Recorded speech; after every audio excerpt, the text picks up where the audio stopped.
Hello, my name is Nate. Welcome to my Fluid Art channel. Recently I've been experimenting with wrecking some ribbon pours using a compass like this. And it leaves these concentric circles. It reminds me of the ripples of when you drop a pebble into some water and it leaves those expanding rings. I think it's a really cool effect. And I had several commenters ask me if I would do a ribbon pour over the entire canvas and then wreck it. So that's what I've done here. I think it's one of the coolest things I've ever done. The optical illusion that it creates is just super cool. So I hope you enjoy it too. At the end of this video are the close-ups of the wet and the dry results. And in the description box below this video are very detailed hints and tips for the technique. Give me a thumbs up if you like it. Subscribe if you'd like to see more. And leave me a comment before you go. So thanks a lot and enjoy. Hello everyone. Thank you very much for joining me tonight. So I am going to do another ripple wreck with using my my compass, and I'm going to do a ribbon pour up and down the canvas. I found instead of a 12 by 12, I actually had deep buried in the back of my closet, I had a 12 by 36. So I'm very excited about that. 36 inches long, 12 inches wide. I should need about 15 ounces of paint. I have plenty mixed up, so I have room for some extras. For my base coat, I have some table scrapings.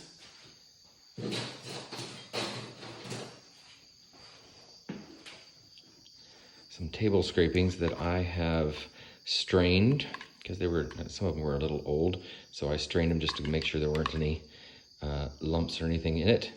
This beautiful, luscious blue color. So there were some blues and some lavenders and even a violet in there, but there was definitely silver as well. So this is a beautiful, beautiful color. It is just a little bit thinner than my other paints. This one is leaving a small mound that disappears fairly quickly. I'll show you the consistency of my other paints, but this should spread out really nicely and let all of my other colors flow.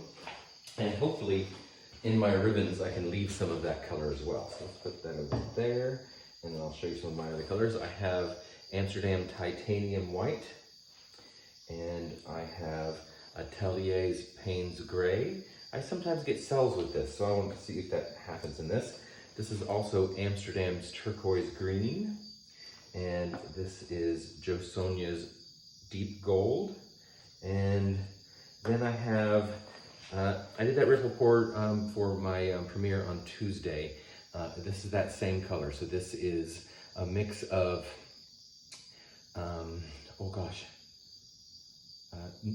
Golden's Naphthol Red Deep, and what was the other one? It was a violet color. Quinacridone Red Violet? Yes, Atelier's Quinacridone Violet Red, or Red Violet, I'm not sure which. So I have more of that and I'm excited to use it. I love that color, it's so pretty. So I'll show you my consistency of my pour colors. Using the turquoise green, I think you'll be able to see this really well. And this is definitely a mound on a mound. You see how it just kind of, as it comes off the stick and lands on the surface, it creates a fold over top of itself and it holds that shape as it melts back in. That is a really, really good, thick consistency. Lovely. Okay, here we go. So let's layer up my little cup here. So I'll do this here where we can see it. And I think I want my brightest color to come out last, so I'm putting it first. Nice healthy layer of that. I am going to do multiple layers of this. This particular little cup here has a beautiful little spout on it. And it also has the measurements in every different configuration you can imagine. So it's going to make it really easy to figure out how much paint I'm using here. So this is the titanium white on top of that turquoise green. And then let's go with the Atelier Payne's Gray. Nice healthy layer. I like what happens when I layer the gold next to that color, so I'm going to put that next. should give us some lovely cells in those last layers. And then we'll go with the next dark color. Yep. This deep violet red. Nice healthy layer. And then let's go back to white again. Nice healthy layer. And then we'll do, yep, turquoise green. And I'm going to go gold and put the Payne's gray on top of it this time, instead of the other way. There we go.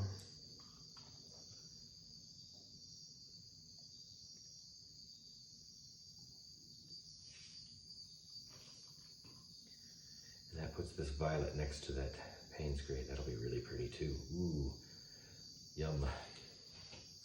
Okay, I think we have room for maybe half of another layer.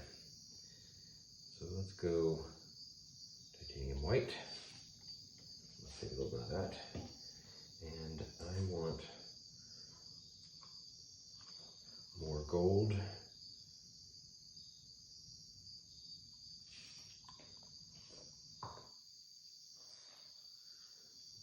More Payne's gray.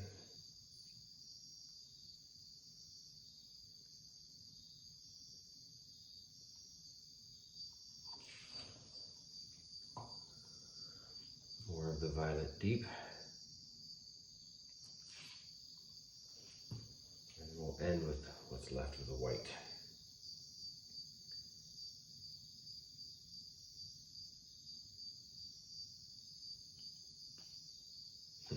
There we go. All right, so by the measurements on the side here, that should be about 18 ounces of paint. It's a nice pretty cup. I'm not sure if I had that in camera. Can you see that? Try not to pour it off the side. Here we go. So let's get those out of the way.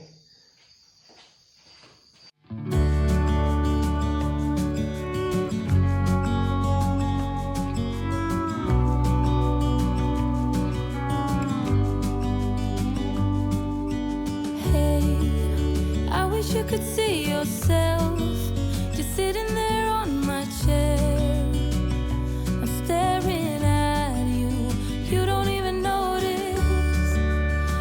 Told you straight away, you don't have to be afraid anymore. I know you haven't noticed. You know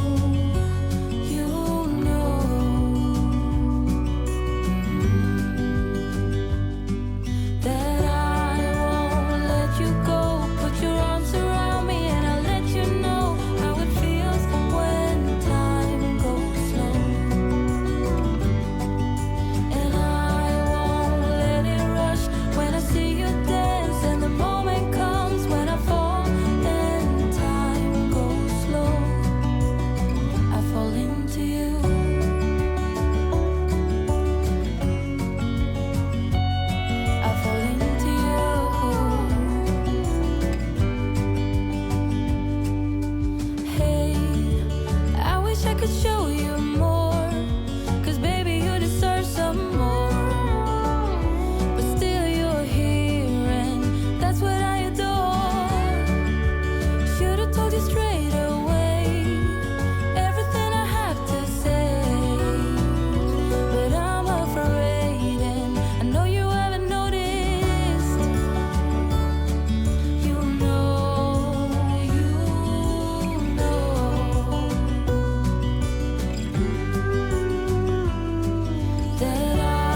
this ruler. You probably won't be able to see the measurements as I'm doing it, but I'm just going to hold this here while I find center. There we go.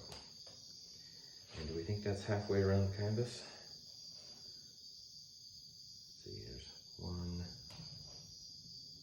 2, and look over right here. There we go. And so that should be fairly close to the center. If I put that there, a little close, maybe up a little bit. There we go. Oh, a little more.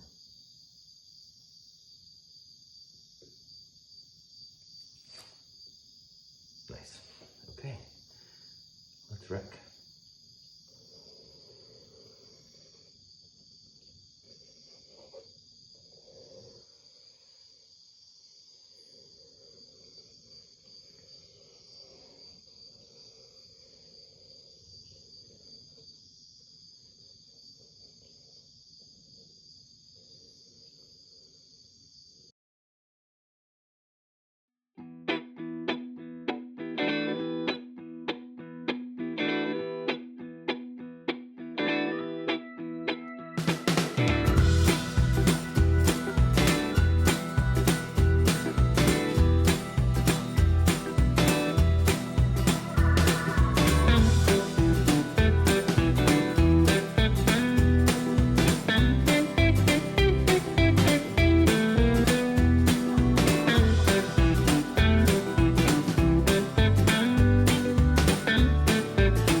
So here's the overhead view of my ripple wreck.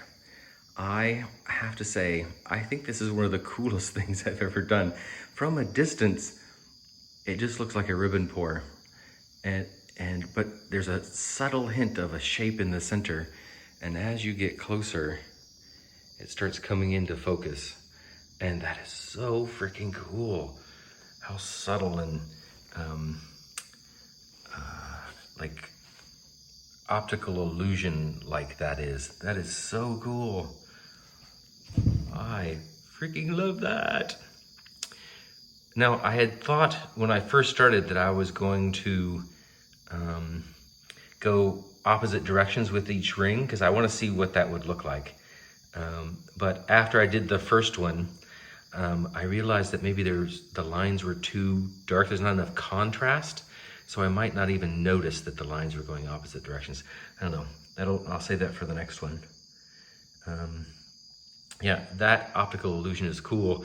And I debated long and hard about doing one on either side also, so there would be 3 of them. But after I did the first one, I just loved it so much just the way it was. And it wasn't quite centered from side to side, but not from from to my left and to my right. Those 2 sides are not even enough. I think it would have been obvious unless I overlapped them, which is an option for another bore. Anyway, all right, cool. I'm super excited about this. I really, really love it. Let me know in the comments if you do too, and give me a thumbs up. Give it a like, a subscribe, and come back and see me sometime.